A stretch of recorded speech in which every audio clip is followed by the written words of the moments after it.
Part 1. I lost them in the swamp. They say memory is a funny thing.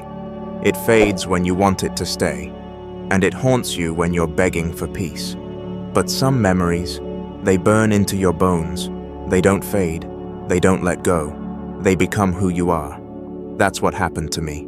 My name is Nathan Reyes, and I'm not here to entertain you. I'm not here for sympathy. I'm here because the people who killed my family thought they could bury the truth in mud and silence.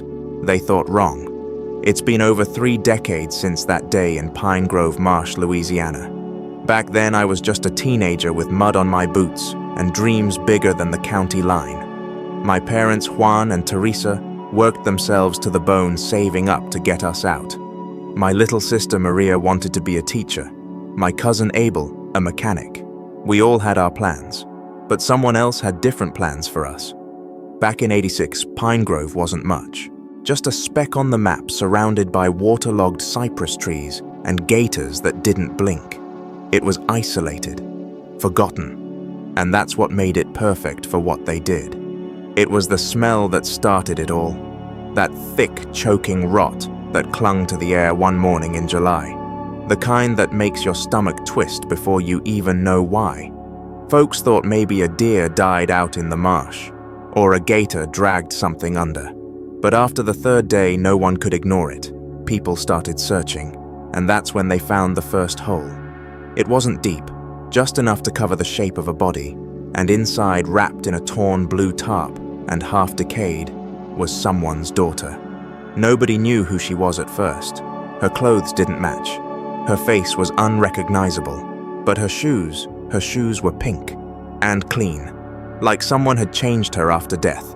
The sheriff said maybe it was drug runners, or maybe someone dumped a body from a boat. That's what they told the press. That's what they told us, until they found 8 more. I remember that night like it just happened. Rain beating down like nails on the tin roof, Mama crying in the next room, my uncle pacing in the kitchen with a shotgun across his lap.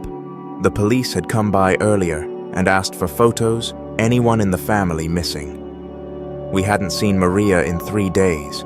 She'd gone to meet someone about passage north. That's what folks did back then. Quietly, illegally, hoping for a better shot in California or Chicago. She wasn't the only one. Abel had gone too. So had 2 neighbors, a young woman named Clara and her mother. And suddenly, the bodies started to have names. That's when the fear changed. It stopped being abstract. It wasn't a someone anymore. It was us. We held on to hope. Maybe they made it out. Maybe the bodies were someone else's. But I knew. I knew the moment the sheriff showed me the jade bracelet found on one of the corpses. That was Maria's. It was a birthday gift. Handmade by Mama. Something no one else had. Something you didn't take off. They tried to keep it quiet. No media, no panic. But people aren't stupid, and Pine Grove may have been poor, but we had ears and rage. A deep, festering rage no storm could wash away. That's when I stopped being a boy. That's when I started writing down names. There's something you should understand before we go further. This wasn't random. This wasn't some serial killer in the woods. What happened in Pine Grove Marsh was organized, planned, and it involved people who wore badges, people who smiled at you in church, people who pretended to care while pocketing money soaked in blood. They called it passage assistance, promised a way out, promised safe travel. What they delivered was death. When the dust settled, 4 men were arrested. Frank McCoy, Darrell Simmons, Lionel Skip Walters, and a man named Carl Dunn. He was the local deputy. All 4 were convicted, but none of them were in charge. The one who orchestrated it, the one who turned migration dreams into a slaughter business, he vanished. His name was Mark Hollister. He took the money, ordered the murders, made sure no one lived to tell the tale. He's still out there, and that's why I'm here. Not for closure, not for healing. I came to bury him, the same way he buried my sister. Part 2. The smell that brought truth.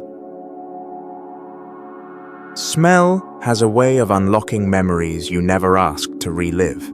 Some people associate it with their mother's cooking or summer grass. Me, I associate it with death, with that thick, cloying stench that poured out of the marsh like a warning no one listened to. The first time I caught it, I was walking near the old boatyard. It wasn't uncommon to get a whiff of something foul in Pine Grove, dead fish rot oil, but this was different, heavier. It didn't just stick to the air, it clung to your skin, got in your mouth, a kind of sick, sweet decay that made your throat burn. By day 2, even the old-timers started noticing. They blamed it on a busted septic tank, or maybe a wild hog that wandered too far into the swamp and died. But by day 4, someone finally spoke up. Mrs. Claudette, the widow who ran the tiny bait shack by the river, called the sheriff. She said something was wrong, said she saw buzzards circling near the edge of the tree line where nobody went but gators and ghosts. Claudette had been around long enough to trust her instincts. She didn't know what it was, but she knew it wasn't normal. So the sheriff sent out a deputy and a couple volunteers.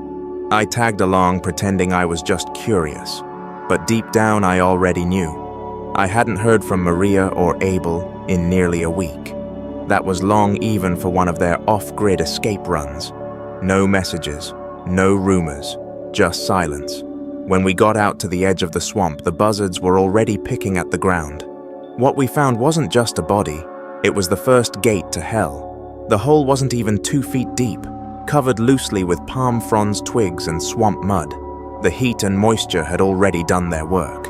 The body was bloated skin sloughing off like melted wax. There were no identifying clothes, just a plain shirt, torn pants, and one bare foot. Someone had tried to strip away everything that could name her, but they missed one thing: a pink shoelace tied around her wrist like a bracelet. I froze when I saw it. Maria used to do that, said it reminded her of when she was a little girl. She kept a pair of pink laces from her first sneakers and used them as good luck charms. I remember joking she was too old for superstitions, but she wore them anyway. The sheriff didn't notice the shoelace. He was too busy calling for backup and radioing the coroner from the station. I stayed quiet, trembling, staring at that wrist, until someone pulled me away. My gut twisted, not from what I saw, but from what I knew. That was only the beginning. Over the next 72 hours, search parties found 8 more graves, each one hidden under layers of muck and weeds, each one shallow, careless, like the people buried there didn't matter. One grave held a woman and a child, possibly mother and son. Another held 2 men tied at the ankles with fishing line. One grave had just bones, cleaned by scavengers. No flesh left to speak of. It wasn't just the number of bodies. It was the way they were buried. It screamed deliberate, calculated. They weren't dumped in panic. They were planted one by one as if someone had done this before. Someone who knew the land. Someone who knew no one would look. The sheriff's department shut the whole marsh down. Roads blocked. Reporters kept out. Locals told to stay home and wait. But I didn't wait. I snuck back to the edge that night, flashlight in hand, not caring if they arrested me. I had to see, had to know if they found her. The bodies were already bagged, lined up on plastic tarps near the road like garbage waiting for pickup. The air was still thick with rot, and I gagged more than once, but I pressed on. Near the edge of the line under one of the sheets I saw it. A hand, small, delicate, still wearing that pink shoelace. It was her. My knees buckled and I dropped to the ground. My fingers dug into the dirt. I didn't cry. Not then. I couldn't. It was like the part of me that knew how to feel had been pulled down with her into the swamp. That night I made my promise. I'd find out who did this. I'd name every last one of them, and I'd make sure they were never buried deep enough to be forgotten. The sheriff tried to keep things quiet, said it was for the sake of the investigation. But the truth was, he didn't want the world to know Pine Grove had turned into a killing field. There were whispers, sure rumors of smugglers, of bribes, of people who paid for safe passage and never made it out. But no one wanted to say it out loud. So I did. I started talking to anyone who'd listened, families who'd lost someone, kids who overheard things, old men at the gas station, who'd seen trucks drive into the woods at night but never come back out. The story came together one piece at a time. People paid to leave Pine Grove. They handed over money, passports, hope. And instead of a ride to freedom, they got a bullet, a shovel, and a shallow grave. Someone was getting rich. Someone was running the show. And someone in a uniform was helping make it all disappear. Part 3. 9 graves, no mercy. The final grave was the worst. We thought we had seen it all: bloated corpses, tangled limbs, half-eaten faces, but nothing prepared us for what lay beneath that last pile of driftwood near the cypress grove. The smell was unbearable, even for the deputies who'd already been out there for days. They gagged through their shirts, eyes watering, while I stood there, silent, numb, cold from the inside out. They pulled up the final tarp, and there she was, my mother. I knew it was her from the hair, black, long braided the way she always wore it, and beside her, still clutched in her hands, was Abel's little red baseball cap, torn, faded, but still there, like a piece of our old life clinging to the edge of the grave. There was no doubt anymore. This wasn't just a robbery gone wrong. This was a slaughter, and it was personal. Each victim had been stripped of identity, clothes switched, jewelry removed. Someone had gone out of their way to erase who they were. But they'd missed things, little things. A shoelace, a cap, a scar. Details the killers didn't know mattered, but they mattered to me. I memorized every one of those 9 faces, even when they no longer looked human. I made myself remember because someone had to, because they couldn't speak anymore, and because forgetting was exactly what the killers counted on. They thought they'd buried their guilt, but guilt rots, and the smell always comes back. The state coroner gave us a sanitized version of what they found. Gunshot wounds, some blunt force trauma, but no signs of struggle, no defensive wounds, no binding. That told me 2 things: these people trusted the killers, and they never saw it coming. I asked questions, a lot of them. The kind of questions that made law enforcement nervous. Why were none of the bodies reported missing?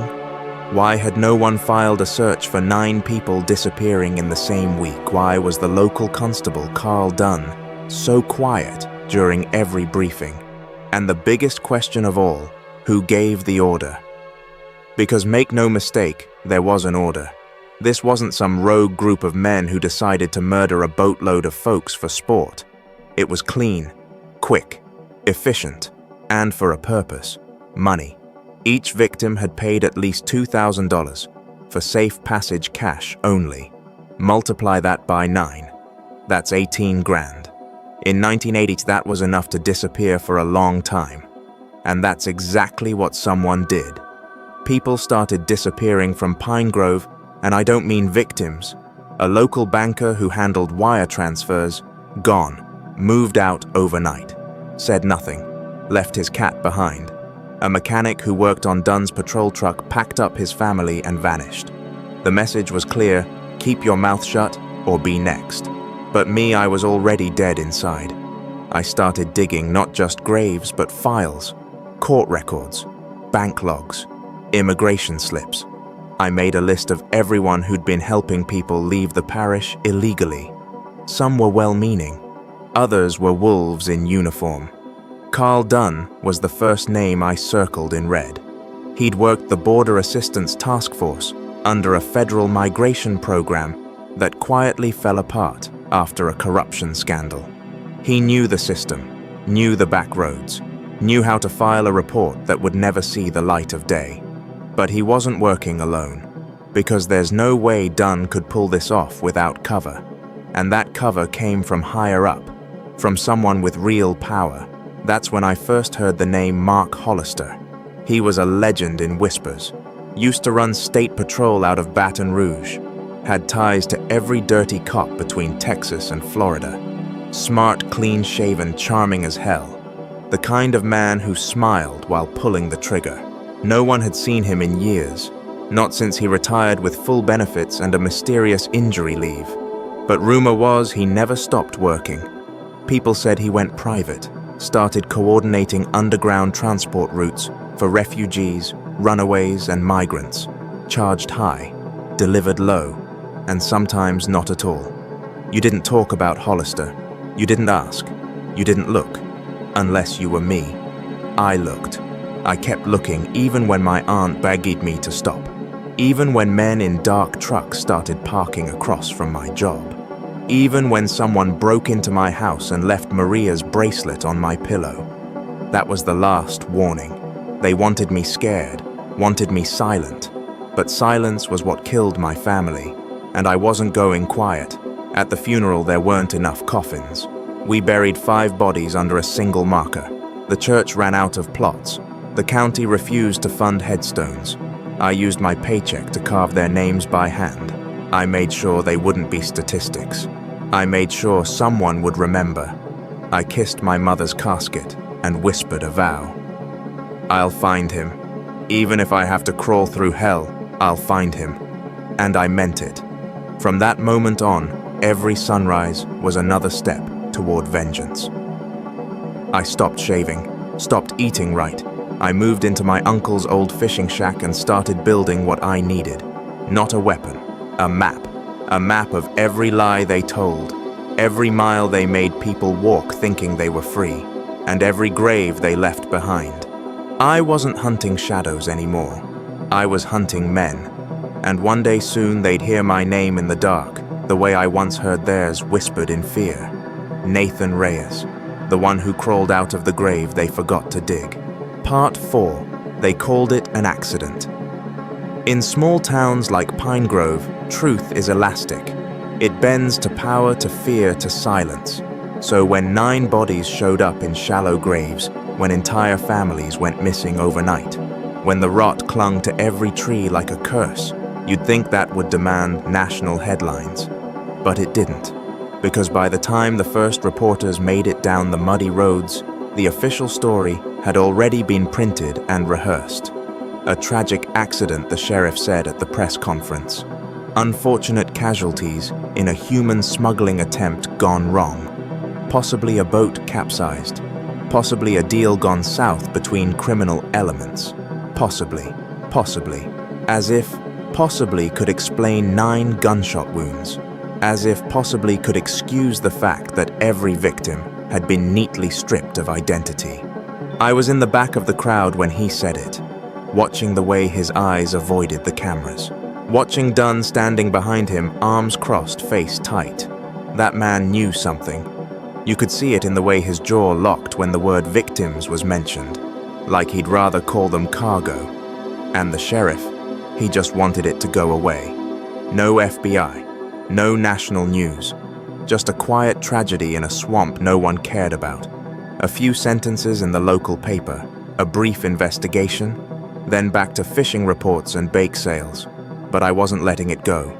I started asking around, quietly at first.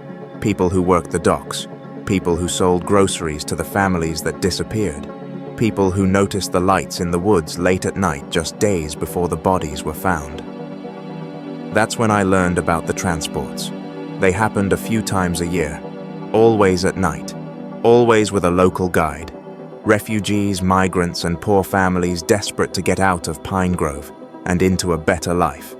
Most of them paid everything they had, cash, jewelry, some gave up land, and in return, they were promised a boat ride through the canals that led to New Orleans, where they'd be picked up and shuttled north. Some made it, most didn't, and no one ever talked about it.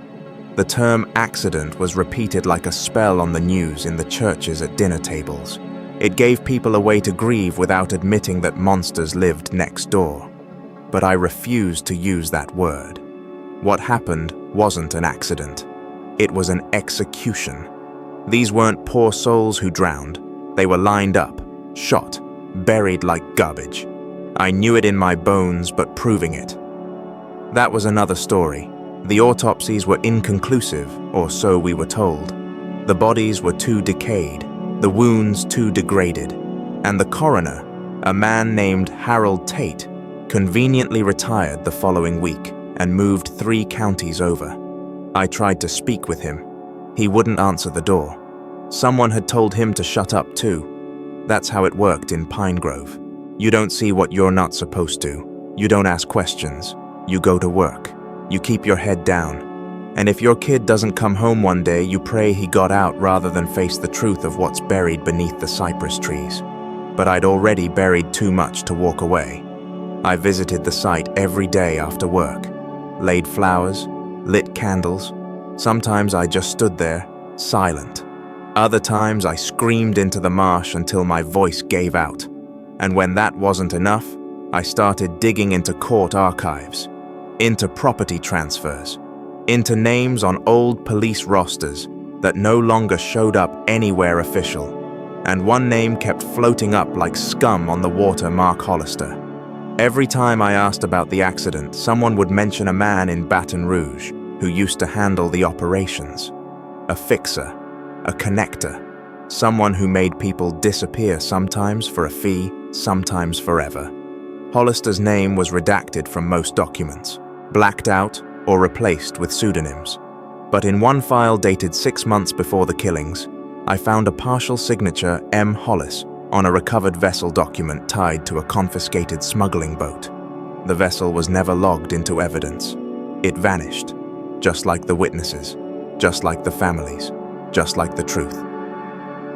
I took what I found and tried to bring it to the sheriff.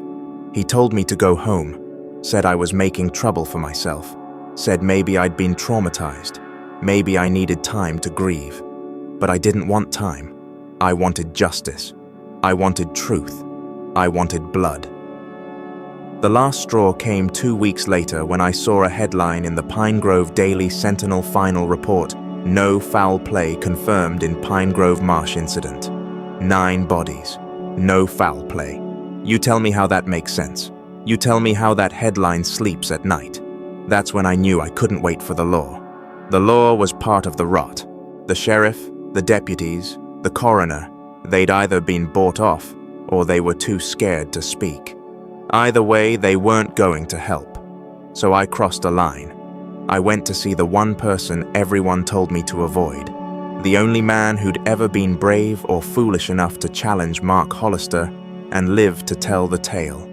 A drunk named Teddy Bones Calhoun, former smuggler, former boat captain, and for the right price, the keeper of every dirty secret the marsh ever tried to bury.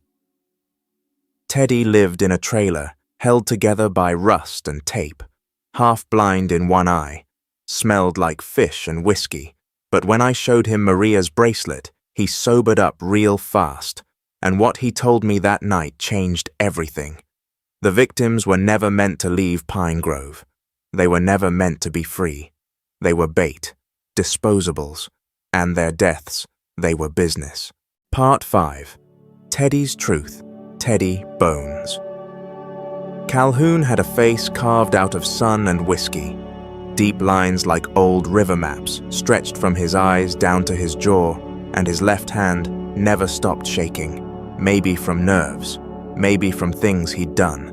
His trailer creaked with every gust of wind, parked half-sunk on the edge of old Highway 14, not far from where the marsh began to swallow the land. He didn't want to talk at first, said it was too late, said anyone who asked questions about Pine Grove Marsh either ended up in a grave or with memories they wished they didn't have. But I wasn't just asking questions. I brought proof. I handed him a picture of Maria, her last school portrait, and the bracelet. He didn't touch it, just stared, for a long time. Then he looked up and said, "I didn't kill her, but I know who did." What Teddy told me that night ripped through every lie the town had told. See, he used to run boats for Hollister back in the early 80s. Not just drugs, people, immigrants, families, desperate souls looking to get out of Louisiana, or into it depending on who was paying. At first, Teddy said it was clean, quiet. Hell, it even felt righteous. Smugglers helped people escape bad places, helped them reunite with family. A few $100 and you were on your way north with a new name and new papers. But it didn't stay righteous. One night in 1985, Hollister brought him a different kind of job. "They're not customers," Hollister said. "They're excess. You don't need to ask." That night, Teddy was supposed to ferry 4 people across the canal. When he showed up, they were already bound and gagged. 2 of them were children. He refused. Hollister didn't flinch, said another boat would take them. That boat never returned. A few weeks later, Teddy got paid anyway. A thick envelope of cash, no questions asked. He never worked for Hollister again, but he kept the envelope, said it reminded him of who he didn't want to be. I asked him why Hollister did it. Why kill innocent people? Teddy took a long drag from his cigarette, then said, "Because the bodies were worth more dead than alive." It didn't make sense at first, but then he explained. Each person who tried to leave Pine Grove had to pay up front, thousands in cash, no refunds, and if they never made it out, no one to complain, no one to file a report, especially if the families were undocumented or afraid of the law. Hollister was double-dipping. He took their money, then had them killed and buried cheap labor for a fast payday. And he didn't do it alone. The whole operation ran on fear and silence. Dunn kept the locals quiet. Sheriff Grady signed off on false reports, and Hollister. He vanished into thin air every time things got hot. But what scared me most wasn't that they were killing people. It was that they had a system for it.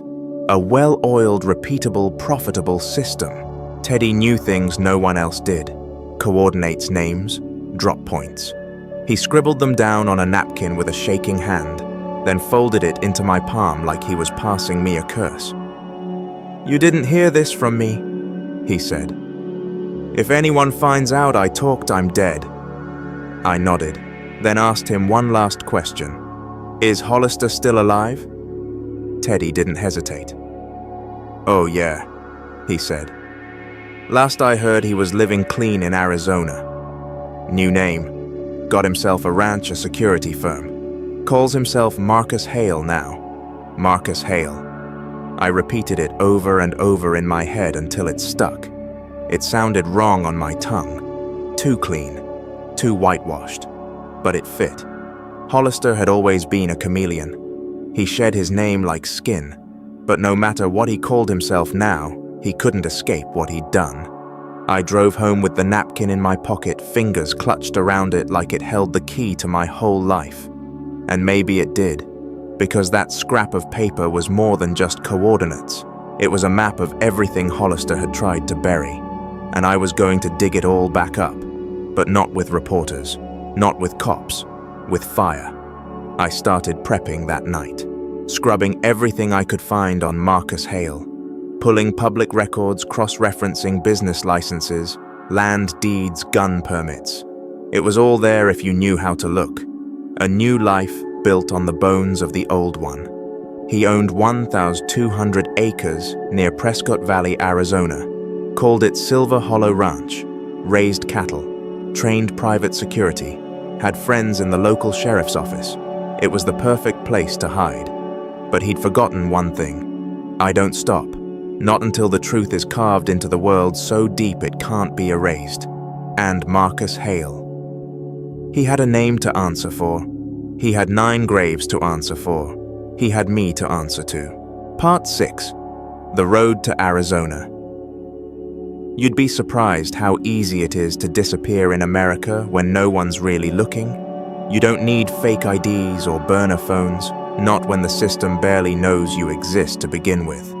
I packed light 1 duffel bag, 2 sets of clothes, a cheap .38 revolver I bought off a junkie in Monroe, and Teddy's napkin. The drive from Louisiana to Arizona took 2 days. 2 days of bad gas station coffee motels that smelled like bleach and mildew, and my brain replaying every damn thing I'd learned since Maria died. The graves, the lies, the smell. Every time I shut my eyes, I saw her wrist, that pink shoelace. I drove through Mississippi in silence, through Texas with rage, and somewhere past the New Mexico border, as the desert swallowed the horizon, I started whispering her name like a prayer I didn't believe in. Maria, Maria, Maria. I didn't care if I made it back.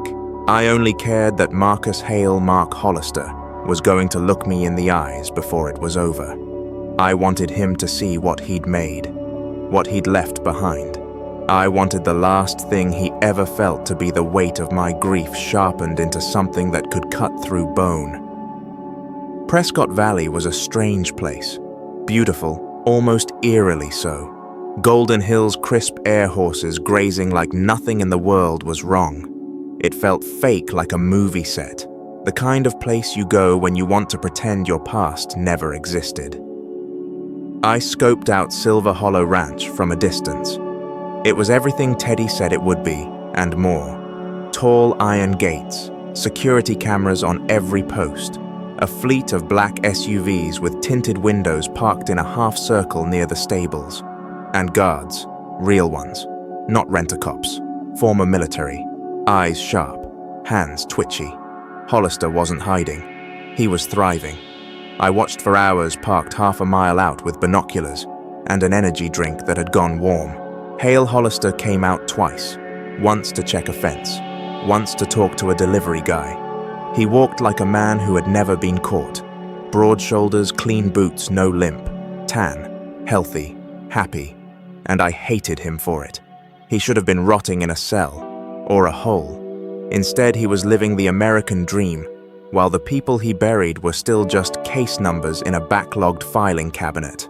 I couldn't just storm the place. That wasn't a mission, that was suicide. So I made a plan. Step 1. Find his weak spots. I followed his truck into town the next morning. He had a routine. Coffee shop, feed store, some kind of backroom office in a low-rent strip mall labeled Prescott Tactical Solutions, probably a shell company. Step 2. Get close. I lied my way into a job fair for private contractors and met one of his lower-tier guys, Tony Mendez, former Marine, now doing ranch security. We talked guns, training. He liked me, thought I was another burnout vet looking for steady pay. I let him believe it. Tony invited me to a local bar that night. I bought him 2 whiskeys and let him run his mouth. Drunk men like to brag. He said Hale was untouchable. Said he had friends in the U.S. Marshals, State Police, even a few judges. I asked if he ever heard the name Hollister. He flinched, just slightly. Said Hale used to go by that back in the day, but that was another life, he slurred. Yeah, I said, clinking glasses. We've all buried something. He laughed. I didn't. I knew then what I needed to do. You can't take down a man like Marcus Hale by exposing him. He's already cleaned his name, sealed his records, paid off the right people. No, you have to hit him where it hurts. His legacy, his ego, his security. And that meant finding someone who could flip. So I went after Tony. I followed him home, waited until his wife left for work, cornered him in his garage. He pulled a pistol. I pulled mine faster. I don't want to shoot you, I told him. I just want to talk. You're crazy, he said, sweat dripping down his temple. Probably, but you're gonna listen anyway. I told him everything. The graves, the money, the bracelet. I showed him the napkin Teddy gave me. I named every single victim. And when I got to Maria, I saw something crack behind his eyes. I have a daughter, he whispered. Then you know what he took from me. He dropped the gun. Tony didn't confess. Not really, but he gave me a time. Friday night, Hale was hosting a private fundraiser for veteran services, a smokescreen. Really, it was a mixer for rich scumbags who wanted to buy muscle. Tony said the gate rotation would be light, that Hale always slipped out early and drove up the ridge road to a lookout spot where no one followed him. Said it was his quiet time. I thanked him. Told him if he ever said anything, I'd bury him in the same dirt Hollister used for my family. He didn't argue. That Friday, I waited by the ridge road. Alone. No backup. No plan B. Just me, the wind, and the loaded revolver in my lap. And when Marcus Hale's SUV rolled up the gravel path and parked just 20 yards away from me, I stepped out from the trees and pointed the gun at his windshield. He didn't even look surprised, just smiled. Figured you'd come, he said, rolling down the window. They always do. I raised the gun. I buried my sister last year. I buried a lot of people, he replied. Then he opened his door, and everything turned red. Part 7. Red on my hands. The door swung wide and I froze. It wasn't fear. Not exactly. It was something colder, like a wire pulled taut through the center of my chest. Hale stepped out like he was greeting an old friend. No weapon drawn, no vest, no backup in sight. Just a clean pressed shirt and that same smug grin that made my skin crawl. "I've been expecting you," he said. The sun dipped behind him, casting his face in shadow, but I didn't need to see it clearly to recognize the devil. I'd memorized his posture, his walk, the way he tilted his head when he lied. I knew every inch of him because I'd studied him the way a man studies the thing that ruined his life. "You remember the Reyes family?" I asked, gun still raised. He sighed like he was bored already. "You'll have to be more specific. I've made a lot of people disappear." That was it. I stepped forward. "You killed my mother, my sister, my baby brother." He didn't blink. "Then you're lucky to be alive." That's when I pulled the trigger. Not once, twice, 3 times. But the chamber clicked dry. Empty. He laughed. "I figured you'd try that. One of my guys swapped your ammo. Tony's loyalty doesn't come cheap." I should have known. I should have seen it in Tony's eyes. He wasn't broken. He was scared, and scared men are dangerous. Hale walked right up to me, calm as a Sunday sermon, and yanked the revolver from my hands, tossed it into the dirt. "You've been digging around in my past," he said almost fondly. "You think that makes you a threat?" I stared him down. "No, it makes me your end." He didn't like that. His smile faded, and the first flash of anger cracked through his polished exterior. "You don't get to threaten me," he growled. "You're a ghost. You were supposed to die in that marsh with the rest of them." "Yeah, well, you missed one." I didn't wait for him to reply. I slammed my knee into his gut, grabbed his shirt, and drove my head into his nose. Blood sprayed. He stumbled back. I tackled him, fists flying. We hit the dirt, rolled near the cliff edge, and I pounded him until his face was a mess of red and bone. He still laughed. "You think this changes anything?" he hissed. "You think taking me down stops what we built? I don't care about what you built." I spat. "I care about burning it to the ground." We wrestled for control. He was stronger, but I was faster and angrier. Every punch I landed was a year of pain. Every blow to his ribs was a name from the grave. Maria, Abel, my mother, the others. He reached for his belt where he kept a small blade.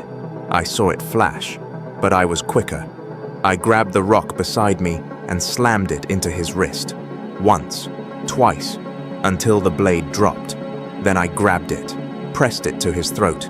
He stopped laughing. "I buried my family," I said, voice trembling. I kissed their cold faces. I scraped their names into wood because the county wouldn't pay for headstones. He coughed blood. "Good. Saves me the trouble." I drove the blade in. Quick, deep, final. His eyes went wide, and for a second I swear I saw fear. Real fear. Then nothing. He slumped against me, dead weight. No last words, no apologies. Just blood soaking into the Arizona dirt. I let go, sat back, breathed, and screamed. Not out of joy, not triumph. It wasn't satisfaction. It was release. Years of silence poured out of me in one long howl that echoed into the canyon. The wind carried it, the vultures circled, and the world felt still. I didn't run. I stayed by the body until the sun dipped low and the chill crept in. I thought maybe I'd freeze out there, or someone would come find me and finish the job. But no one did. Hale was gone.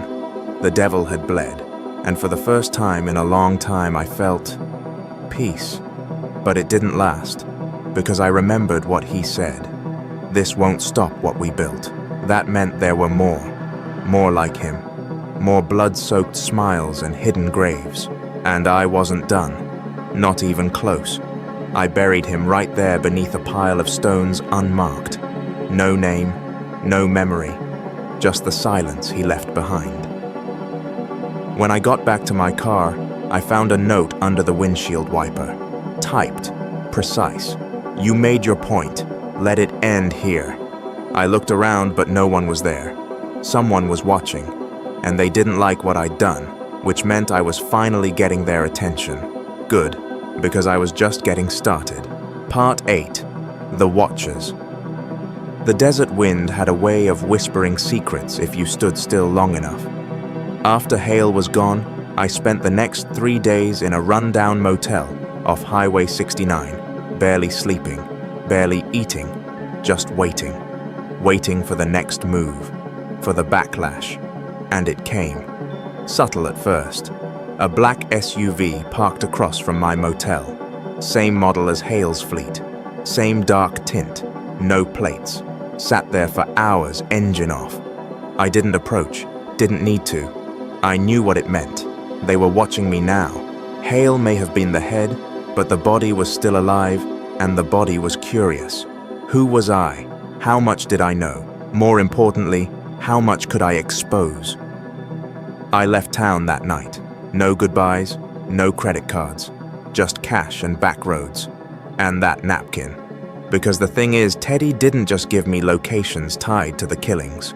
He gave me all of them. The drop points, the stash houses, the fake ID shops, even an old storage unit in Tucson, where he said Hollister used to keep insurance. Insurance. It echoed in my head like a gunshot. What kind of monster needs insurance? I made it to Tucson under the cover of night, pulling into a storage facility that looked half abandoned. Faded sign, broken fence, no security, just a number 311B. Teddy said it hadn't been opened in years, that Hollister used to visit it once a month, then stopped around 1987. But the bill was always paid in cash on time. I broke the lock. Inside was dust and silence, until I saw them boxes, neatly stacked, labeled by year, 1982, 1983, 1980, each one filled with photographs, files, names, maps, cash, copies of IDs, social security cards, even old newspaper clippings. This was more than insurance. It was a record, proof of every soul they'd ever trafficked, every deal they'd ever made, every cop they'd ever paid off. It was enough to burn down the whole damn network. And that's when I heard the footsteps. I dove behind a shelf, heart hammering in my throat. 2 men entered, military boots, black jackets, pistols drawn. "Not amateurs," clear left one said. "Nothing on thermal. He might be gone." "He's here," the other replied. "Check the files." Hale said it's all here. I held my breath, fingers tightening around the blade I took from Hale's body.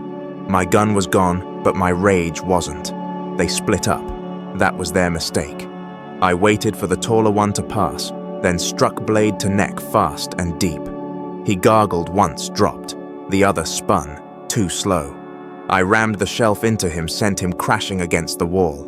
He fired once, missed. I tackled him, fists flying.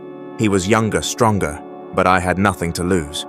Eventually, I got the blade into his gut. Twice. 3 times. When he stopped moving, I grabbed his phone. No passcode, just one open message thread. Target found. Eliminate and recover. Underneath a contact name, J. Mendez, Tony's brother. Figures. They weren't just soldiers.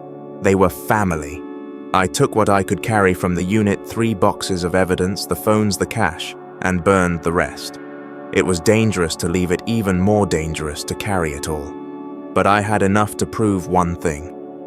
This wasn't just a Pine Grove problem. It was national. Federal IDs, Border Patrol documents, CIA notations. I was looking at a network, not just a gang. And now I had the scent. I drove north, stopping only for gas and coffee. Every time I closed my eyes, I saw Hale's face. Not just dead angry, as if even in death he wanted to reach back and pull me under. But I stayed ahead, 1 mile at a time. Then I got the call. Unknown number. I answered. Silence. Then a voice, female, calm, clipped. "You don't know what you're playing with." I said nothing. You think you're the first to go digging? We buried better men than you. I waited, then whispered, then start digging again. She hung up, but I had her voice, and a trail, and blood on my hands. I made it to Denver by dawn. Snow on the streets, cold in my bones, but in my bag, names, faces, bank accounts, receipts of horror, and one more thing, a list titled Potential Assets, 1986, 9 names, crossed out in red ink, and a 10th name at the bottom, mine. Not crossed out, underlined. Part 9. Dead Men and Paper Trails. Denver was colder than I remembered, not just in the air, but in the people. Nobody made eye contact. Everyone moved like they had somewhere more important to be. It suited me fine. I didn't want conversation, I wanted answers. The list in my bag haunted me. 9 names, crossed out, and mine underlined, still breathing. I couldn't make sense of it at first, but then I saw the initials next to each name, LZ, MH, TM, and a set of numbers, dates maybe. Death dates, all clustered around late 1986. They weren't just victims, they were witnesses, assets, people who knew too much, people who tried to talk, every single one eliminated. I ran their names through public databases, death records, even obscure forums used by whistleblowers and private investigators. And like ghosts, they vanished after 86. Car crashes, gas leaks, muggings, coded deaths in plain sight. And suddenly I realized this wasn't just a case of trafficking, of murder, of a small-town horror show spilling over into big city dirt. This was coordinated. It was the blueprint of a cover-up. And I had the last unmarked name. I checked into a motel under a fake name, used cash, scrubbed my burner phone every night, didn't talk to anyone unless I had to. And even then, I lied. But one lead stuck out. One of the dead assets, Lisa Zorn LZ, had been a court clerk in the Denver District Attorney's Office in the mid-80s. I found an archived obituary that barely mentioned her job. Said she died in a home invasion. No arrests were made, no follow-ups. But her sister, Janine Zorn, was still alive. She worked at a retirement home in Arvada. So I went to see her. Janine was sharp. Gray hair, tired eyes, but the kind of posture that said she'd fought too hard to slouch now. I waited outside her shift and introduced myself with a lie, said I was writing a book about cold cases. She looked me up and down, then said, "You're not a writer." "No," I admitted, "but I'm the last name on the list your sister died for." Her eyes narrowed. I showed her the document, the box of files, Maria's bracelet, and something changed in her face, like a switch flipped. She invited me inside. We sat in the break room. She poured cheap coffee, locked the door, and then she started to talk. Lisa had found something in 86, a court transcript that didn't match the official record.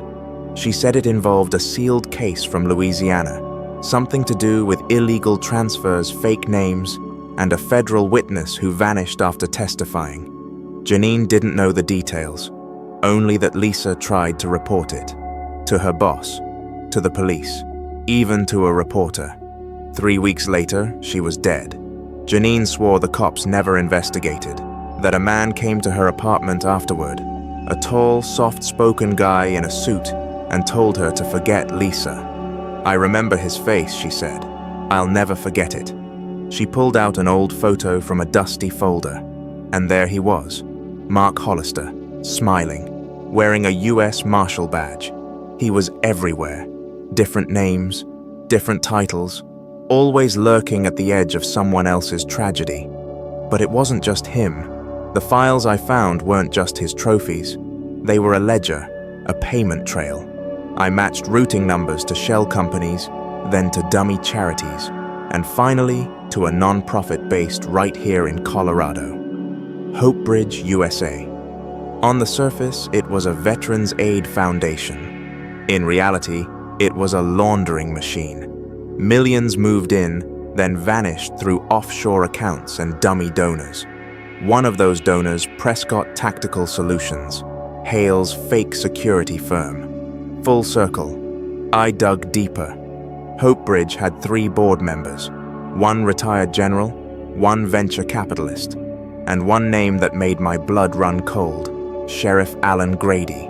He was still alive, still in power, still untouchable. And now I had proof that he'd followed Hollister west and kept the machine running. He didn't just know, he helped. I didn't have time to be scared.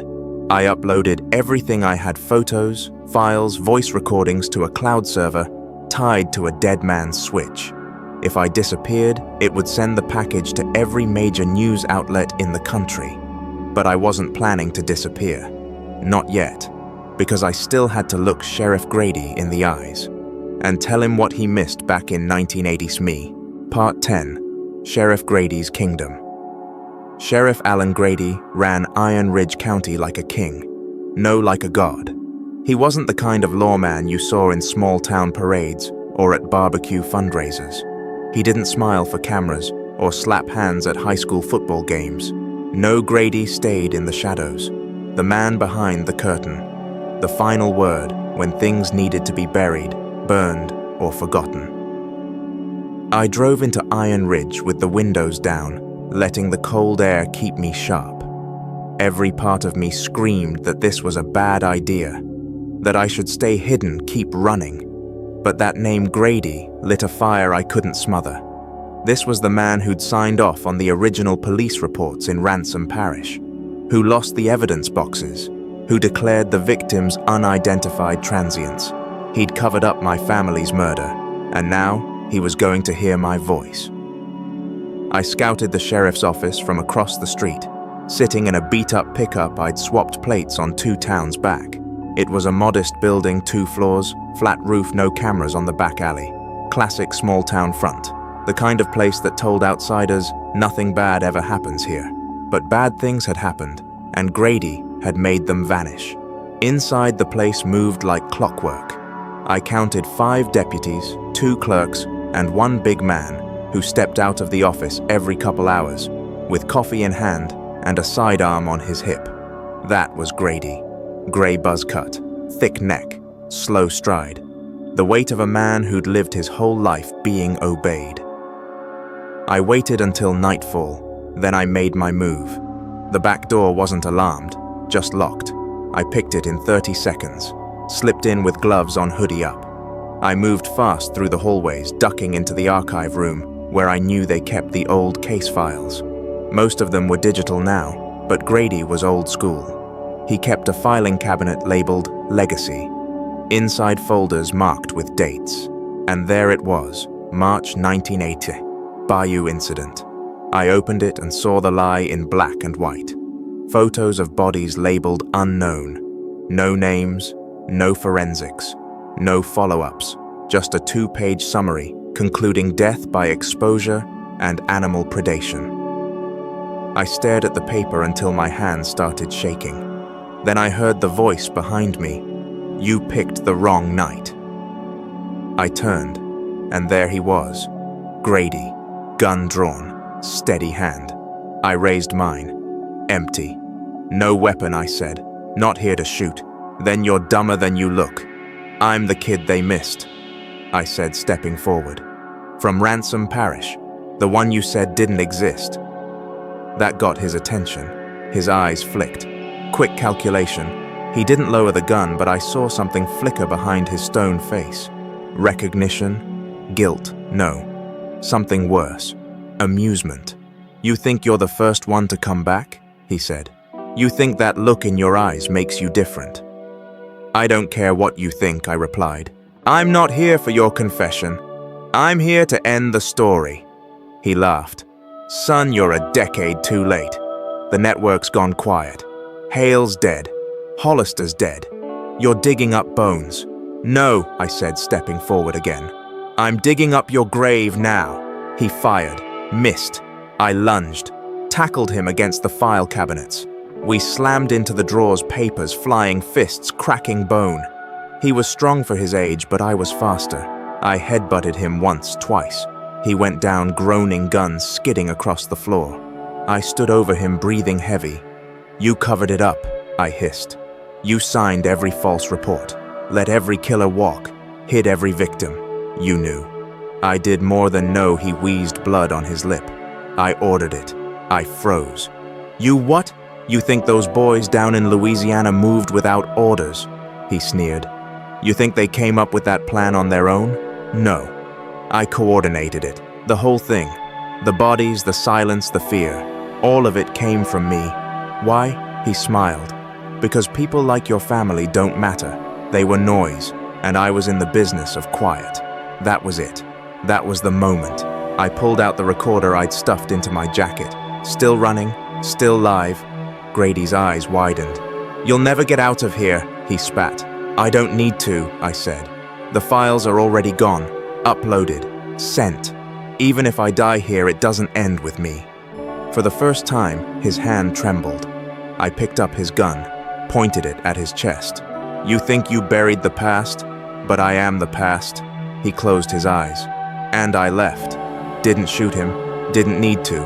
Sometimes death is mercy, and I wanted Grady to live long enough to watch the world unravel around him.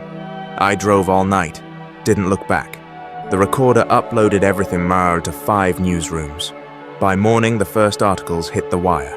Sheriff linked to cold case mass grave. Human trafficking ring spans, decades exposed by lone survivor. And Grady. He was arrested by noon, but not before one last headline broke: Grady attempts suicide during warrant raid. He lived, but he'd never speak again. A bullet severed his jaw. I guess silence finally caught up to him. Part 11. Ashes and Echoes. Tumwai. After Grady fell, the world shifted. Not fast, not loud, but like a fault line cracking just beneath the surface. Headlines spread for weeks. Reporters dug through the ashes. Names came out: victims, perpetrators, places buried by decades of corruption. I watched it all from motel TVs and stolen Wi-Fi connections. I didn't give interviews. I didn't step forward. I didn't need the spotlight. I had my justice.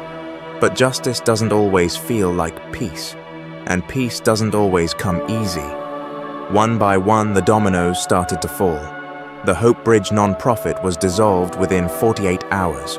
The FBI raided its headquarters in Boulder, dragging out boxes of shredded documents and confused employees who claimed they had no idea. Of course they didn't. That's how people like Grady operate. They build smoke and mirrors. They hide the rot behind glossy brochures and heartfelt mission statements. 2 of the Hope Bridge board members, General Conrad Ellis and David Cho, were arrested. Not for the murders, but for racketeering conspiracy wire fraud. The press loved that. Easier to report on money than murder.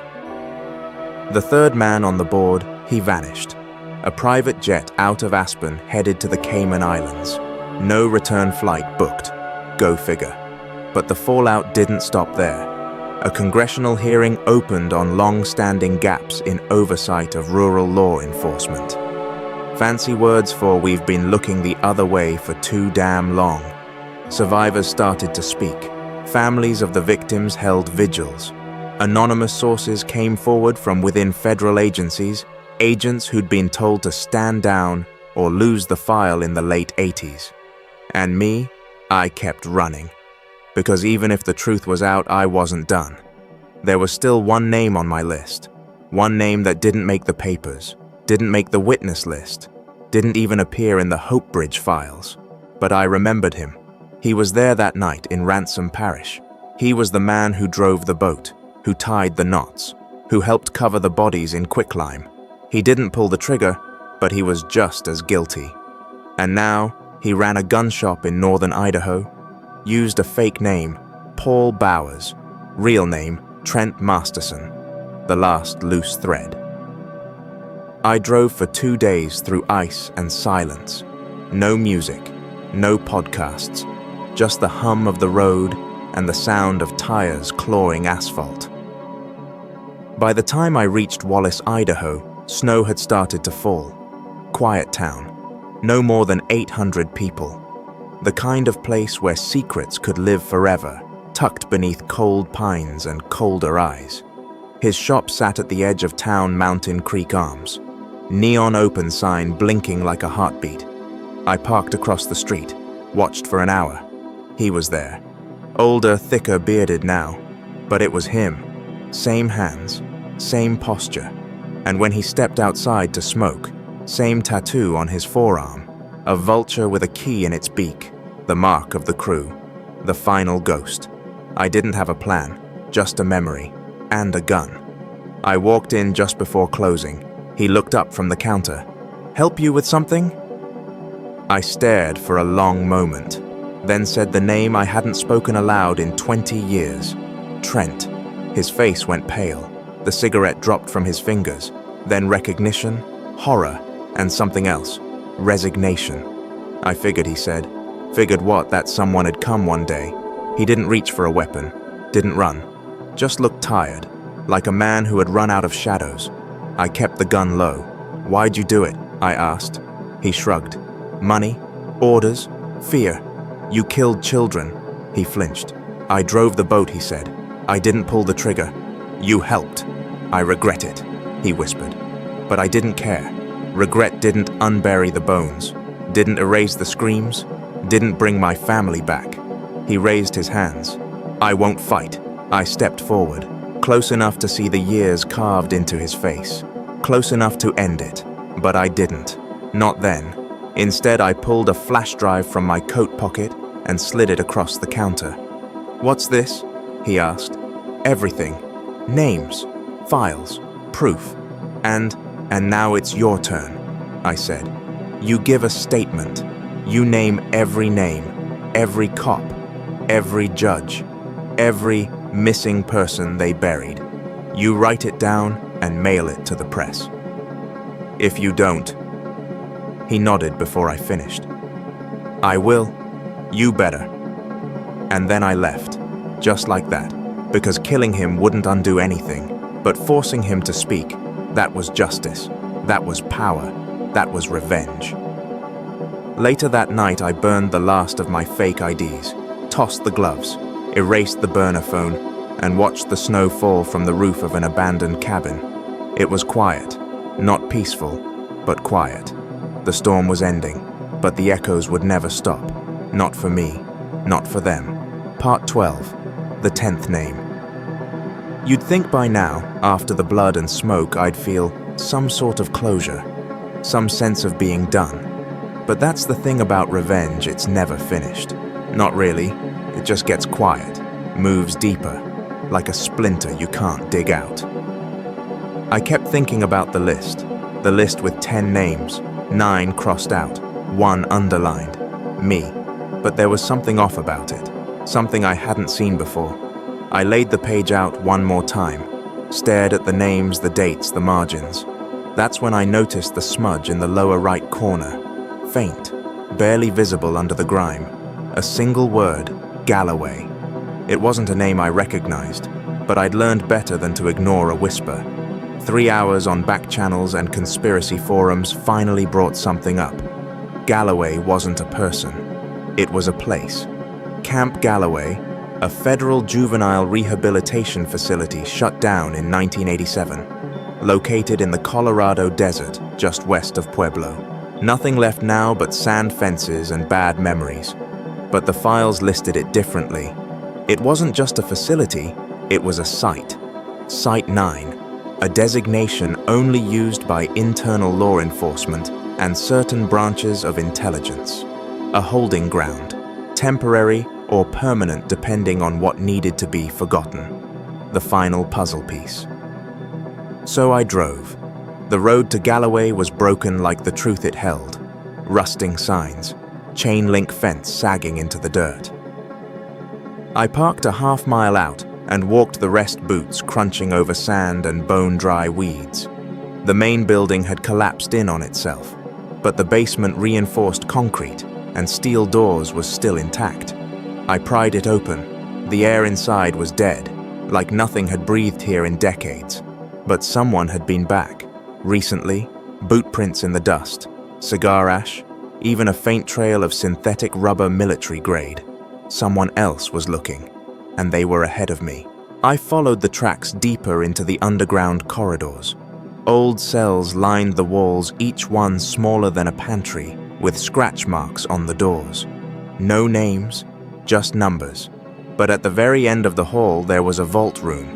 Inside filing cabinets, labeled by year, 1981 through 1987. And in the middle of the room, a single steel table. Someone had left a file open. I approached slowly, heart pounding. The top page was a transfer sheet. Subject Ren Elias, status classified. Authorized handlers, Hollister M. Grady. A. Disposition contained. My name wasn't on the list. I was the list. I dropped into the chair, read every word, and the world around me fractured. They knew who I was back then. They knew I'd survived, but they didn't come for me, because they kept me, drugged, relocated, handled, until someone somewhere changed their mind and let me go. Or forgot. Or maybe left me out on purpose. A control variable, a sleeper, someone who could never trace it all the way back until now. I'd thought I was just a survivor, but I was a test. Suddenly the lights flickered. Footsteps. I barely had time to slide behind a cabinet before the door swung open. A woman entered, blonde hair, tied back tactical vest, radio on her shoulder. She looked around like she'd been here before. "Base, I've found the archive," she said. "Files are intact." She moved fast, purposeful, started gathering pages. Burn bag at the ready. I couldn't let her erase it. Not now. I stepped out, gun raised, put the pages down. She froze, turned. No fear. "Elias Wren," she said calmly. I nodded. "Who are you?" She tilted her head. "Someone who used to believe in the program." "What program?" She gestured around. "This, all of it. Galloway, the cleanups, the containment units. We believed we were protecting something bigger than justice, bigger than the law. Like what? Order." I almost laughed. "You think killing kids brings order?" Her face tightened. "We didn't kill them. We buried what they knew." I stepped closer. "And what about me? Why am I still breathing?" She didn't answer, just stared, then finally said, "Because someone wanted to see how far you'd go. That was it. Confirmation. I wasn't just left behind, I was watched, tracked, and now that I was at the end, they sent her. The cleanup crew." I lowered the gun and said, "You won't burn those files." She didn't flinch. "Then shoot me." I didn't. Instead, I reached into my pocket, pulled out the detonator, one I'd rigged earlier on the backup generator. She saw it. Eyes widened. "You wouldn't. I would." And I did. The blast tore through the corridor, dropped a section of ceiling between us. I ran. Smoke everywhere. Lights dying. Heat crawling up my back. But I made it out. File in hand. Only one. Just enough to prove what Camp Galloway really was. And who I really was. The 10th name. The forgotten experiment. The last ghost. Part 13. The Devil's Ink. I didn't sleep that night. How could I? The truth buzzed in my skull like a wasp nest cracked open. I wasn't just some vengeful survivor chasing ghosts in the dark. I was the ghost. The missing variable in someone's black budget game, set loose in the world not by accident but by design. And now that I'd made noise, the designers were listening. I'd lit a match in a room full of gasoline, and now it was burning. I holed up in a decommissioned ranger station deep in the White River National Forest. It was remote, no cell service, no internet, just wind trees and silence. I brought 3 things with me: a generator, the last Galloway file, and a bottle of ink-black bourbon that tasted like regret. The file, though incomplete, was the real heart of the rot. It outlined something called Project CHIMERA, a covert federal initiative launched in 1970, officially behavioral rehabilitation for high-risk minors, unofficially psychological conditioning, identity reconstruction, and long-term asset management. They weren't just hiding witnesses, they were building weapons. Children, turned into blank slates, trained to follow orders. Some of them died in the process. Some broke. Some, like me, were cast off into the wild to see what we'd become. No records, no oversight, just whispers and burn bags. The further I read, the more I started to remember. Not all at once, but flashes. The smell of bleach and steel. Cold hands on my face. A voice reading numbers over and over again. Ren Elias, born 1976. Entered program March 1986. Status dormant. There was a note in the margins. Recommend deep burial. Unstable. Memory degradation unpredictable. Unstable. That's what I was to them. A failed experiment. A ghost that couldn't be controlled. So they buried me in bureaucracy and moved on. Until I started digging up bones. And now, they wanted to put the ghost back in the ground. The woman from Galloway, her face stayed with me. Her name wasn't in the file. No badge number, no unit. But a symbol had been scrawled in the lower corner of the report. A vulture with a key in its beak. Same as the tattoo on Trent Masterson's arm. Same as the watermark on the Grady files.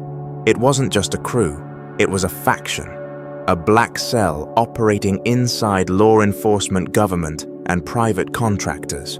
They called themselves the Keepers, and their job, erase the cracks before the dam broke. I knew I had one shot left. I couldn't expose the entire machine. It was too big, too old. It had mutated into something that didn't bleed. But I could kill its message. I could give people something they couldn't ignore. So I loaded the Galloway file onto 5 encrypted drives, sent each to a different news organization. Then I did something reckless. I sent a 6th copy to someone I trusted, Maria Vega, the daughter of one of the victims. She had started a podcast 2 years ago, The Silence Below, about missing people, cold cases. She never stopped searching. She didn't know who I was, but I knew who she was, and she deserved the truth, even if it shattered her. The day the story broke, I was already on the move. The headline read, Project CHIMERA, the secret program behind America's forgotten children. It blew the lid off everything. Not all of it, but enough. Enough to make the Keepers come into the light. Enough to start hearings. Enough to make people ask questions they'd never dared to ask. And Maria. She uploaded a full, hour-long episode, reading my statement aloud, word for word. The sound of her voice nearly broke me, but it also kept me moving. That night, as I walked the edge of a frozen lake, I thought about the others, the ones whose names I never found, the ones buried without markers, the ones I failed to save. I lit a match, held it to the edge of the last document, watched it curl, blacken, disappear. No copies, no backups, just me now. A man with no past, no future, just fire. But before I turned to go, I carved something into a tree near the lake's edge. The vulture with the key. Then below it 3 words. You missed one. Let them chase shadows. Let them fear the wind. Because I'd become what they never wanted me to be, free. Part 14, the ones who watched after the leaks, after the fire. After the silence, I waited. I didn't hide, not anymore. I didn't run. I watched. Because I knew they were still out there. The Keepers didn't go down with a single story. No, they were built for this. Their whole purpose was to vanish, erase, rewrite, bury. But even rats leave tracks when the fire gets too close, and I had become the fire. 2 weeks after the Galloway expose, 3 government officials resigned suddenly. No statements, no press conferences, just gone. One was the former deputy director of a homeland sub-agency no one had ever heard of. The second worked in cybersecurity for a federal contractor linked to border surveillance tech. The third, a senator from Montana. His voting record had never made sense until now. All 3 were on a shared travel manifest from 1980, destination Pueblo, Colorado, Galloway. The roots went deeper than I'd imagined. and I wasn't the only one watching them anymore. I got a burner call from an anonymous number one night. It was a voice disguised through software, but I recognized the rhythm, the way she paused. The woman from the Galloway vault. "You caused quite a mess," she said. "Not enough," I replied. "You think you've won?" "No," I said flat. "I think I've started something." There was a pause. Then she said, "They're sending the last one," and hung up. The next morning I received a box. No return address, just a brass key and a note. "If you want to end it, come to Eden, Wyoming. The chapel off Highway 191. There was no signature, no threats, just coordinates, and the realization that I was being invited, not hunted, but summoned. Eden wasn't a town. It was a forgotten dot surrounded by desert dirt and decades of nothing. I drove in just before dusk, the mountains bleeding orange behind me. The chapel stood like a corpse wooden frame. Sun-bleached roof, partially caved, but someone had been here. Fresh footprints, cigarette butts, boot prints. Inside, candles were lit. On the altar sat a man, mid-60s, thin, black suit, calm as a priest at a funeral. "You're Elias," he said. I didn't respond. "You were never meant to survive." I raised my gun. "Yeah, I get that a lot." He smiled gently. "You think this is personal? You murdered families." "No," he said. "You did." I froze. "What didn't release you by accident, Elias? We released you because we knew what you'd do. Your rage, your instincts, your memory lapses. We didn't train a weapon, we unleashed one on the others. You're lying." He reached behind the altar and pulled out a thick file. Photos, maps, surveillance stills, bodies. Each person I'd killed on this journey. Red circles, timelines. Each one marked known liability. "You burned the rot," he said. "Exactly as we designed." I felt my stomach turn. "You used me." He nodded once. "Your trauma made you the perfect disposal system. The last phase of Chimera. You weren't the ghost. You were the purge." I shook my head. "No, I did this for them. For the victims." "And you did," he said, "which is why we're offering you the final door." He held up the brass key. "There's a room in DC where decisions are made. Rooms you've never seen. They know who you are now, and they're afraid.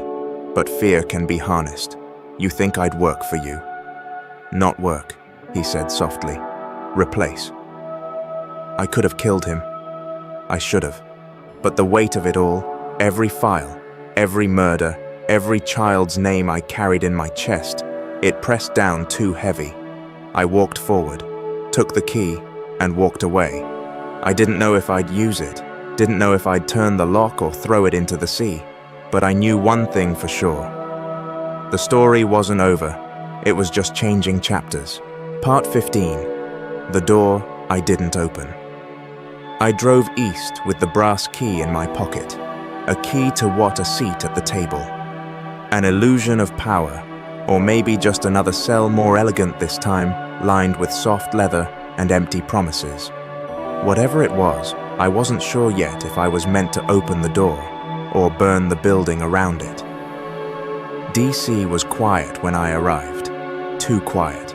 Security details at every corner, cameras that blinked like nervous eyes, black SUVs prowling like wolves around concrete lairs. I didn't check into a hotel, didn't leave a paper trail. I parked in an underground garage beneath a shuttered post office and waited. I didn't go to the room, not yet.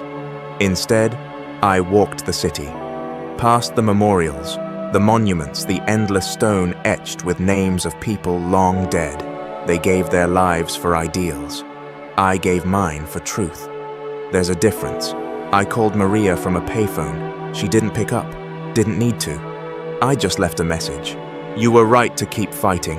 You were always braver than I was. If anything happens to me, check the locker at Union Station. Everything's there. If I don't come back, tell them I tried."